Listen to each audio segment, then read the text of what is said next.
மின்மினி தமிழர்களுக்காகவே வந்தாச்சு முதல் ஹைப்பர்லோக்கல் சோஷியல் மீடியா ஆப். உடனே டவுன்லோட் பண்ணுங்க. மதுரையில் முன்னாள் முதலமைச்சர் ஓ பன்னீர்செல்வம் செய்தியாளர்களை சந்தித்து வருகிறார். அதனை பார்க்கலாம். மீண்டும் அவர்தான் இந்திய திருநாட்டுடைய பாரத பிரதமராக வர வேண்டும் என்று எங்களுடைய அனைத்து நிலைகளிலும் ஆதரவு வந்து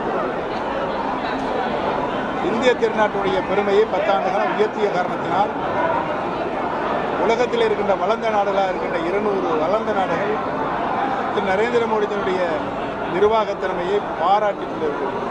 இந்தியாவுடைய பெருமை உயர்ந்திருக்கிறது. ஆகவே மீண்டும் பாரதிய ஜனதா கட்சியுடைய தலைவர் திரு நரேந்திர மோடிஜி தான் முதல்வராக வர வேண்டும் என்ற எண்ணத்தில் நாங்கள் செயல்பட்டுள்ளோம். தற்காலிகமாக தற்பொழுது இரட்டை சின்னம் ஒரு சட்டமன்ற இடைத்தேர்தலுக்காக வழங்கப்பட்டது. ஈரோடு சட்டமன்ற இடைத்தேர்தல் தற்காலிக தீர்வு. உறுதியாக எங்களை தொண்டர்கள் பூரம் எங்கள் பக்கம்தான் இருக்கிறார்கள். நாங்கள் உரிமை கோர முடியும். அந்த உரிமையின் அடிப்படையில் நாங்கள் கேட்போம். எங்களுக்கு தான் தருவார். உங்களோட கூட்டணி கட்சிகள் யாரும் பேசி வர்றாங்களா சார்? எங்களோடு பல கூட்டணி கட்சிகள் பேசிக் கொண்டிருக்கிறார்கள். இன்னும் ஓரிரு தினங்களில் அதனுடைய வெளிப்பாடு வெளியே தெரிய வரும்.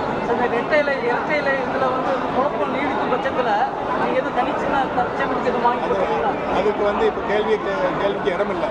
நாங்கள் தான் ரெட்டை லட்சணத்தில் இருப்போம்.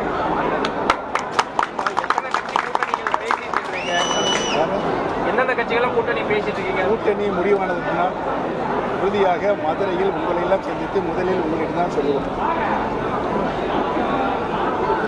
அதிமுக தொடர்ந்து எடப்பாடி பழனிசாமி தலைமையில் இருக்கிற அதிமுக தொடர்ந்து 8 முறை தோல்வி அடைஞ்சிருக்கு. இன்றைக்கு சொல்றீங்க நீங்க இது முன்னாவே இந்த முடிவை எடுத்திருக்கிறாங்களா?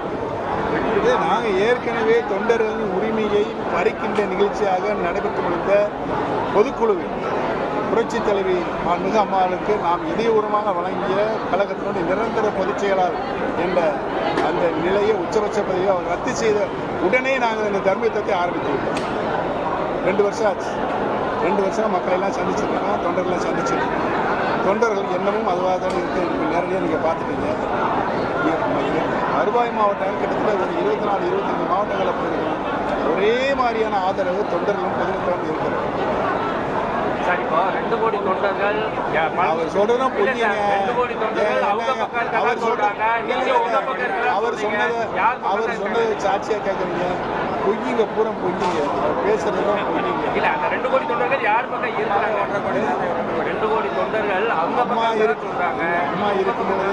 அம்மா இருக்கும்போது இளைஞர் இளம்பெண்கள் பாசறையான 34 லட்சம் ஓட்டு தொண்டர்களையும் சேர்த்து அம்மா ஒன்றுக்கு எடுப்பதுன்னு சொன்னாங்க.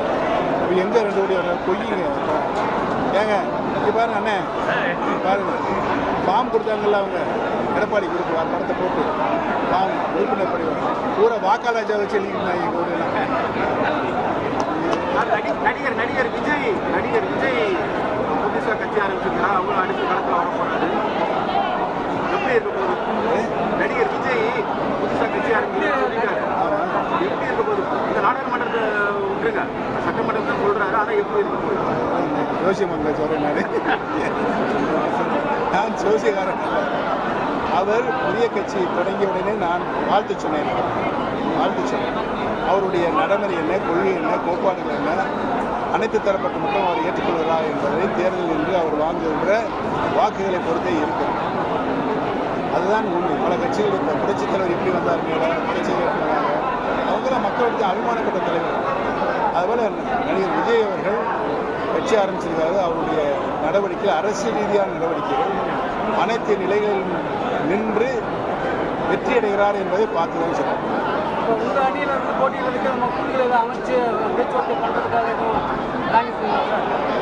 உறுதியாக அமைக்கப்படும், உறுதியாக பேச்சுவார்த்தை நடத்தப்படும். மீட்பு குழு அப்படின்னு சொல்லி போயிட்டு இருக்கீங்க. தேர்தல் பணிகள் எந்த விதத்தில் போய்கிட்டு இருக்கு? தேர்தல் பணிகள் முறையாக இப்போ என்ன சொன்னேன் நான், கழகத்தில் அமைப்பில் நம்மளுடைய கட்டமைப்பை உருவாக்க வேண்டும். மீட்பு குழு கட்டமைப்பு, அதற்காக 88 மாவட்ட கழகத்துடைய செயலாளர்கள் நாங்கள் தேர்வு செய்கிறோம். அவர்கள் கீழே இருக்கின்ற கழக அமைப்பு ரீதியாக கழகத்தில் என்னென்ன பதவி இருந்துச்சோ அந்த பதவியில் தேர்வு செய்யணும்னு சொல்லியிருக்கோம். ஒரு 60% பட்டியல் எல்லாம் தெரிஞ்சிருக்கிறார்கள். பத்திரிகையில் வந்திருக்கிறது. 40 பாக்கி இருக்குது. அது இப்போ 20 நாள் கொடுத்துருவாங்க. பிப்ரவரியில் கொடுத்து பூத் கமிட்டி லிஸ்டையும் கொடுத்துருவாங்க. அப்போ முழு வீச்சில் தேர்தலை எதிர்நோக்குகின்ற சக்தி எங்களுக்கு கிடைக்கும். எடப்பாடி பழனிசாமி சொன்ன உடனே உங்க மனசுல என்ன சார் தோணுது? எடப்பாடி பழனிசாமின்ற பேர் சொன்னா உங்க மனதில் என்ன தோணுது? தோணும். நான் சொல்றதுக்கு முன்னால எல்லாரும் பொய்யின் மொத்த வடிவம் பொய்யின்.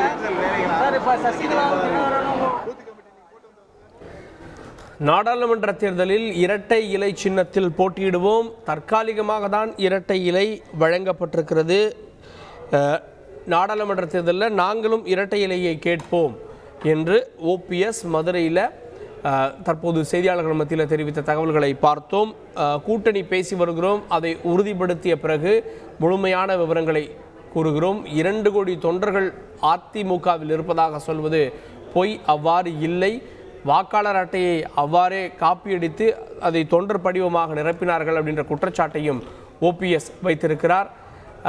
இரட்டை இலையை உரிமை கோருவோம் மீண்டும் என்று ஓபிஎஸ் தெரிவித்திருக்கிறார். மின்மினி தமிழர்களுக்காகவே வந்தாச்சு முதல் hyper local social media app. உடனே டவுன்லோட் பண்ணுங்க.